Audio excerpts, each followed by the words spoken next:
விஷ்ணுவோட தெய்வீக வடிவம் 3 கோவில்ல பரவி இருக்குன்னு உங்ககிட்ட நான் சொன்னேன்னா, நீங்க என்ன சொல்வீங்க?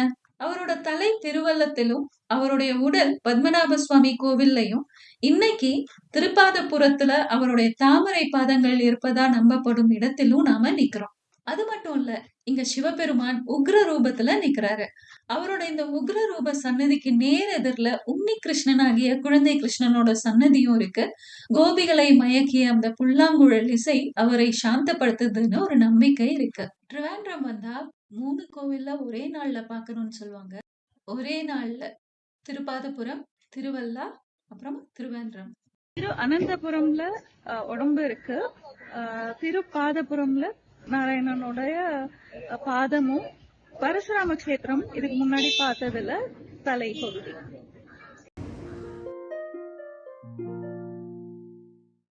நம்ம பாரத நாட்டுல மறந்து போன வரலாறும் இன்னும் வாழ்ந்து கொண்டிருக்கும் தெய்வீக கதைகளும் நிறைய இருக்கு. இன்னைக்கு நாம திருப்பாதபுரத்தை ஆராய்வோம். புராணங்கள், பக்தி மற்றும் தெய்வீக இருப்பு நிறைந்த ஒரு கோவில்.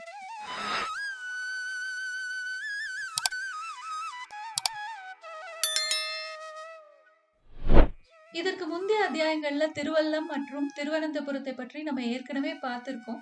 அந்த காணொலியை நீங்க இதுவரை பார்க்கலன்னா நான் டிஸ்கிரிப்ஷன் பாக்ஸ்ல அதோடைய லிங்க், அதோட இணைப்புகளை கொடுத்திருக்கேன். அப்படி இல்லைன்னா திரையில பாக்குற இந்த ஐ லிங்கை கிளிக் செஞ்சீங்கன்னா உங்களால அந்த காணொலியை பார்க்க முடியும்.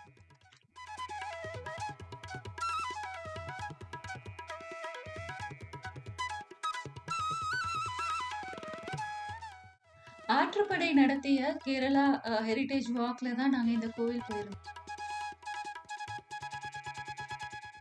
இது வெறும் கோவில் இல்ல, இது பாதஸ்தலம். விஷ்ணுவோட தாமரை பாதங்கள் இருப்பதா நம்பப்படுற ஒரு இடம்.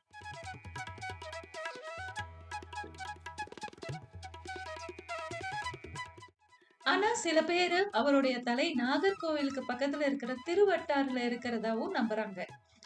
உங்களோட நம்பிக்கை என்ன? கமெண்ட் பாக்ஸ்ல சொல்லுங்க. உங்களோட பதிவு படிக்கிறதுக்கு ஆவலா காத்துட்டு இருக்கேன்.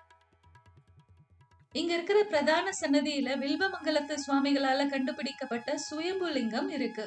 ஆமா, பத்மநாப சுவாமி கோவிலோட தொடர்பு இருக்கிற புராண கதையில வர்ற அதே வில்வமங்கலத்து சுவாமிகள். நம்ம குடவரை எல்லாமே நம்ம தமிழ்நாட்டு குடவரையில பெரிய பெரிய மலையில குடைஞ்சிருப்பாங்க. இங்க பாத்தீங்கன்னா இந்த இடத்துல சுத்தி மலையே இல்ல பாருங்க, மலையே கிடையாது. இந்த இடத்துல ஒரு சின்னதா ஒரு பாறை, ஆனா அந்த பாறையிலயும் ஒரு கோயில ட்ரை பண்ணணும் அப்படின்னு சொல்லிட்டு இங்க ட்ரை பண்ணிருக்காங்க. 8ஆம் நூற்றாண்டு பெரிய பிரம்மாண்டமான குடவர்களுக்கு இடையில சின்ன குடவரை தாய்ப்பாறை லிங்கம். உள்ளுக்குள்ள பாத்தீங்கன்னா தாய்ப்பாறை லிங்கம், பக்கம் ஒரு குடவரையில் தாய்ப்பாறை சிவலிங்கம், உள்ளுக்குள்ள பாதம். உள்ளுக்குள்ள தரிசனம் பண்ணிட்டு அப்படி வாங்க, உள்ளுக்குள்ள போலாம். இப்படி பிரகாரம் சுத்திட்டு அப்படி உள்ளுக்குள்ள போலாம்.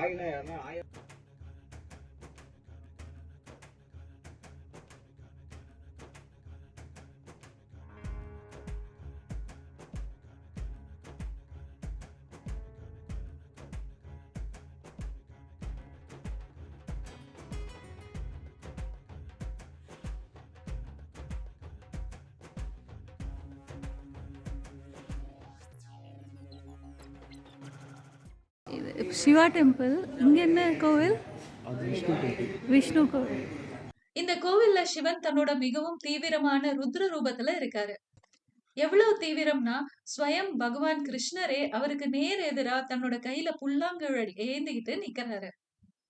கிருஷ்ணர் புல்லாங்குழல் வாசிக்கும் போது அந்த தெய்வீக இசை சிவனின் உள் நெருப்பை அமைதிப்படுத்தும்னு ஒரு நம்பிக்கை இருக்கு. என்ன ஒரு அழகான செய்தி இல்லையா?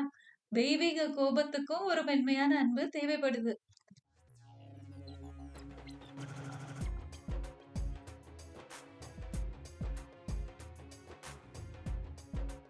உள்ளூர் மக்களுக்கு இந்த கோவில்ல இருக்கிற சிவபெருமானோட கதை ரொம்பவுமே நல்லா தெரிஞ்சிருக்கு.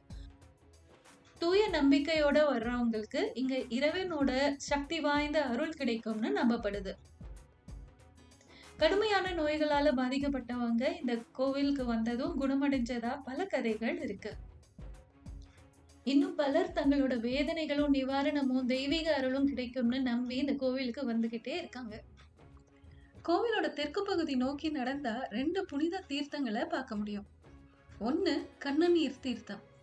இங்க கண்ணு தீர்த்தம்னு ஒண்ணு இருக்கு, இங்க பாருங்களேன். கண்ணு மாதிரியே இருக்கும் அந்த பாறைக்குள்ள, அதனால கண் தீர்த்தம். மற்றொன்று பாபநாச தீர்த்தம்.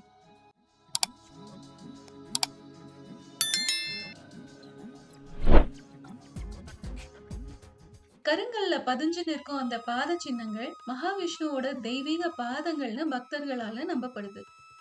இங்க வந்துட்டு திருப்பாதபுரம் இல்லையா, நம்ம இங்க பாதம் பார்க்க போறோம். அது எப்படி தெரியுதுன்னு பாக்குறேன். குட்டி இப்படி பார்த்தா உங்களுக்கு தெரியும்.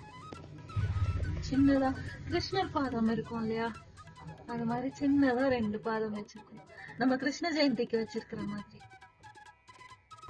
ஒரு சாதாரண கல்ல இப்படி நேர்த்தியோட யாரும் வெறுமனே பதிக்க மாட்டாங்க. அதுல ஒரு அர்த்தம் இருக்குங்கிறதுக்கு இது ஒரு சாட்சி.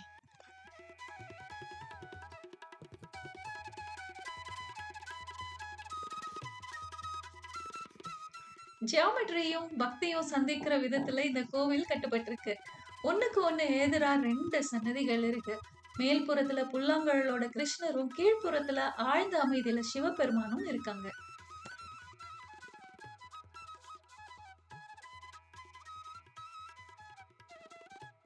மேலும் கோவில் வளாகத்துல ஒரு பெரிய பழங்கால மரத்தோட நிழலுக்கு கீழே கணபதியும் ஐயப்பனோட சன்னதியும் பார்க்க முடியும். இங்க பிள்ளையார் கோவில் பார்க்குறோம். பிள்ளையார் பக்கத்துல தர்மசாஸ்தா.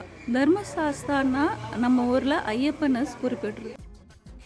அஷ்டமி ரோஹிணி கிருஷ்ணருடைய பிறந்த நாள். சிவராத்திரி மகாதேவருக்கு 24 மணி நேர நெய் தாரை. திருவோணம், விஷு, நவராத்திரி மற்றும் மண்டல சிறப்பு திருவிழாக்களின் போது கோவில் உயிர் பெற்று எழுது. மலையாள மாசத்து துலாம் சித்திரை நாள்ல ஆராட்டு விழா கொண்டாடப்படுது. இது ஒரு பிரம்மாண்டமான வண்ணமயமான காட்சியை பார்க்க முடியும்.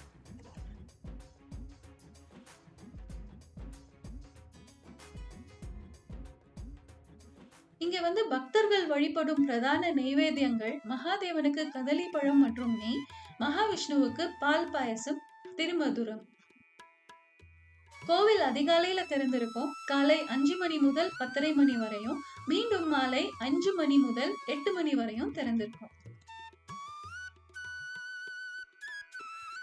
ஒரு அமைதியான தரிசனத்துக்கு சூரிய உதயத்திற்கு முன்னாடியோ இல்லைன்னா சூரிய அஸ்தமனத்துக்கு பின்னாடியோ உங்க வருகையை திட்டமிடுறது சிறந்ததா இருக்கும். இங்க உள்ளூர் வாசிகளுடைய நம்பிக்கையின்படி பத்மநாபர் மற்றும் மகாதேவருடைய முழு அருளும் பெறணும்னா நாம ஒரே நாள்ல 3 கோவில்களுக்கும் போகணுமா. எந்த 3 கோவில்? திருவல்லம், திருவனந்தபுரம் மற்றும் நாம இப்போ இருக்கிற திருப்பாதபுரம். ஒருவேளை இந்த பயணம் வெறும் கோவில்களை பற்றியது மட்டும் இல்லாம தலையில இருந்து உடல்ல இருந்து ஆன்மாவிற்கு செல்லும் பாதையா இருக்கலாம்னு தோணுச்சு. அறிவில இருந்து பக்திக்கு மாறி சரணாகதியில முடியிற ஒரு பயணமா அமைஞ்சது. இந்த காணொளி உங்களுக்கு பிடிச்சிருக்கும்னு நம்புறேன். பிடிச்சிருந்தா ஒரு லைக் பண்ணுங்க. திருப்பாதபுரத்தோடைய தெய்வீக சக்தியையும் இந்த வரலாற்றையும் இன்னும் நிறைய பேருக்கு தெரிவிக்கிறதுக்கு உங்கள் நண்பர்கள் மற்றும் உறவினர்களோட இந்த காணொளியை பகிருங்க. இதுவரைக்கும் நீங்க சப்ஸ்கிரைப் பண்ணலன்னா உடனே சப்ஸ்கிரைபும் பண்ணுங்க. அடுத்த காணொளியில உங்களை பார்க்குற வரை this is LRK signing off. Bye bye.